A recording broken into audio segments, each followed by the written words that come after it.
Hello, welcome back to our channel, The Goose Girl. There was once an old queen whose husband had been dead for many years, and she had a very beautiful daughter. When she grew up, she was betrothed to a prince in a distant country. When the time came for the maiden to be sent into this distant country to be married, the old queen packed up quantities of clothes and jewels, gold and silver, cups and ornaments, and in fact everything suitable to a royal outfit, for she loved her daughter very dearly.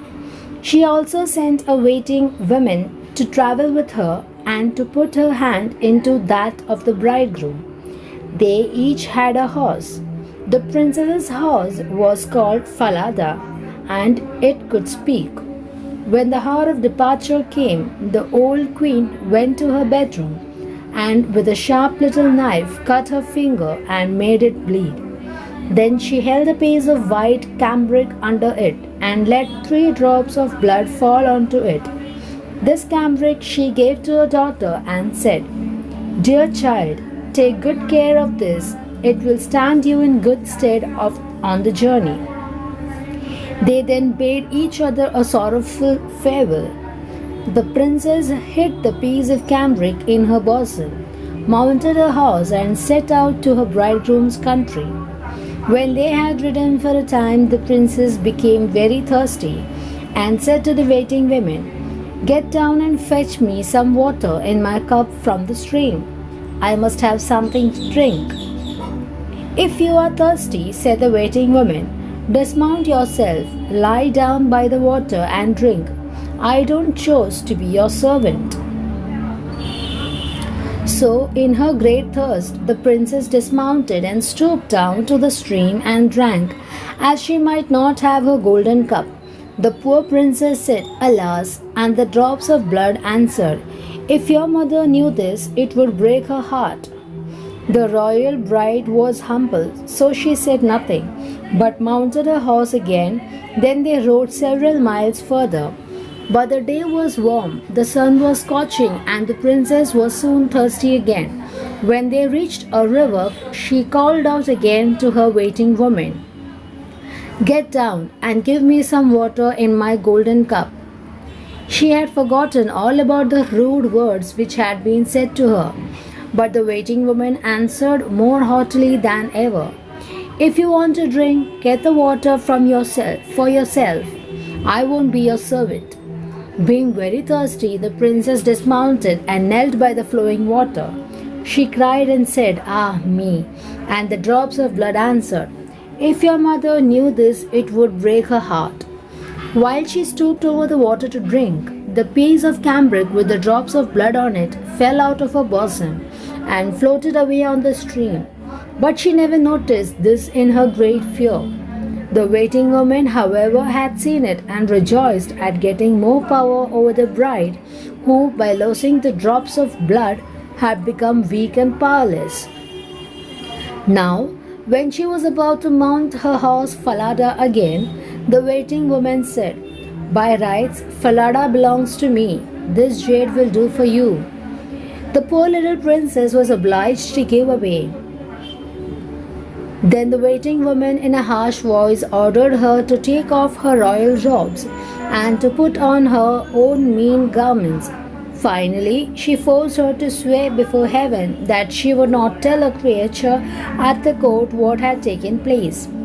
Had she not taken the oath, she would have been killed on the spot. But Falada saw all this and marked it. The waiting woman then mounted Falada and put the real bride on her poor jade, and they continued their journey. There was great rejoicing when they arrived at the castle. The prince hurried towards them and lifted the waiting woman from her horse, thinking she was his bride. She was led upstairs, but the real princess had to stay below. The old king looked out of the window and saw the delicate, pretty little creature standing in the courtyard. So he went to the bridal apartments and asked the bride about her companion, who was left standing in the courtyard, and wished to know who she was. I picked her up on the way and brought her with me for company. Give the girl something to do to keep her from idling. But the old king had no work for her and could not think of anything. At last he said, I have a little lad who looks after the geese. She may help him. The boy was called Little Conrad, and the real bride was sent with him to look after the geese. Soon after, the false bride said to the prince, Dear husband, I pray you do me a favor. He answered, That will I gladly. Well, then, let the knacker be called to cut off the head of the horse I rode. It angered me on the way. Really, she was afraid that the horse would speak and tell of her treatment of the princess. So it was settled, and the faithful Falada had to die. When this came to the ear of the real princess, she promised the knacker a piece of gold if he would do her a slight service. There was a great dark gateway to the town through which she had to pass every morning and evening. Would he nail up Falada's head in this gateway so that she might see him as she passed? The knacker promised to do as she wished, and when the horse's head was cut off, he hung it up in the dark gateway. In the early morning, when she and Conrad went through the gateway, she said in passing, Alas, dear Falada, there thou hangest. And the head answered, Alas, queen's daughter, there thou gangest. If thy mother knew thy fate, her heart would break with grief so great. Then they passed on out of the town, right into the fields with the geese. When they reached the meadow, the princess sat down on the grass and let down her hair. It shone like pure gold, and when little Conrad saw it, he was so delighted that he wanted to pluck some out. But she said, Blow, blow, little breeze, and Conrad's hat seize. Let him join in the chase, while away it is whirled, till my tresses are curled and I rest in my place.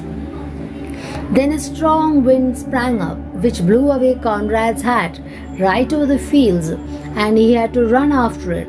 When he came back, she had finished combing her hair, and it was all put up again, so he could not get a single hair. This made him very sulky, and he would not say another word to her. And they tended the geese till evening, when they went home. Next morning, when they passed under the gateway, the princess said, Alas, dear Falada, there thou hangest. Falada answered, Alas, queen's daughter, there thou gangest. If thy mother know thy fate, her heart would break with grief so great. Again, when they reached the meadows, the princess undid her hair and began combing it. Conrad ran to pluck some out, but she said quickly, Blow, blow, little breeze, and Conrad's hat seize. Let him join in the chase, while away it is whirled, till my tresses are curled and I rest in my place. The wind sprang up and blew Conrad's hat far away over the fields, and he had to run after it. When he came back, the hair was all put up again, and he could not pull a single hair out. And they tended the geese till the evening. When they got home, Conrad went to the old king and said, I won't tend the geese with that maiden again. Why not? Asked the king. Oh, she vexes me every day. The old king then ordered him to say what she did to vex him. Conrad said, In the morning, when we pass under the dark gateway with the geese, she talks to a horse's head, which is hung up on the wall. She says, Alas, Falada, there thou hangest. And the head answers, Alas, queen's daughter, there thou gangest. If thy mother knew thy fate, her heart would break with grief so great. Then Conrad went on to tell the king all that happened in the meadow and how he had to run after his hat in the wind. The old king ordered Conrad to go out next day as usual. Then he placed himself behind the dark gateway and heard the princess speaking to Falada's head. He also followed her into the field and hid himself behind a bush. And with his own eyes he saw the goose girl and the lad come driving the geese into the field. Then, after a time, he saw the girl let down her hair, which glittered in the sun. Directly after this, she said, Blow, blow, little breeze, and Conrad's hat seized. Let him join in the chase, while away it is whirled till my tresses are curled and I rest in my place. Then came a puff of wind which carried off Conrad's hat, and he had to run after it. While he was away, the maiden combed and did up her hair, and all this the old king observed. Thereupon he went away unnoticed. And in the evening, when the goose girl came home, he called her aside and asked why she did all these things. That I may not tell you, nor may I tell any human creature, for I have sworn it under the open sky, because if I had not done so, I should have lost my life. He pressed her sorely and gave her no peace, but he could get nothing out of her. Then he said, If you won't tell me, then tell your sorrows to the iron store there. And he went away. She crept up to the store and, beginning to weep and lament, unburdened her heart to it and said, Here I am, forsaken by all the world, and yet I am a princess. A false waiting woman brought me to such a pass that I had to take off my royal robes. Then she took my place with my bridegroom, while I have to do mean service as a goose girl. If my mother knew it, she would break her heart. The old king stood outside by the pipes of the store and heard all that she said. Then he came back and told her to go away from the store. He caused royal robes to be put upon her, and her beauty was a marvel. The old king called his son and told him that he had a false bride. She was only a waiting woman, but the true bride was here, the so-called goose girl. The young prince was charmed with her youth and beauty. A great banquet was prepared, to which all the courtiers and good friends were bidden. The bridegroom sat at the head of the table, with the princess on one side and the waiting woman at the other. But she was dazzled and did not recognize the princess in her brilliant apparel. When they had eaten and drunk and were all very merry, the old king put a riddle to the waiting women. What does a person deserve who deceives his master? Telling the whole story and ending by asking, What doom does he deserve? The false bride answered, No better than this. He must be put stark naked into a barrel stuck with nails and be dragged along by 2 white horses from street to street till he is dead. That is your own doom, said the king, and the judgment shall be carried out.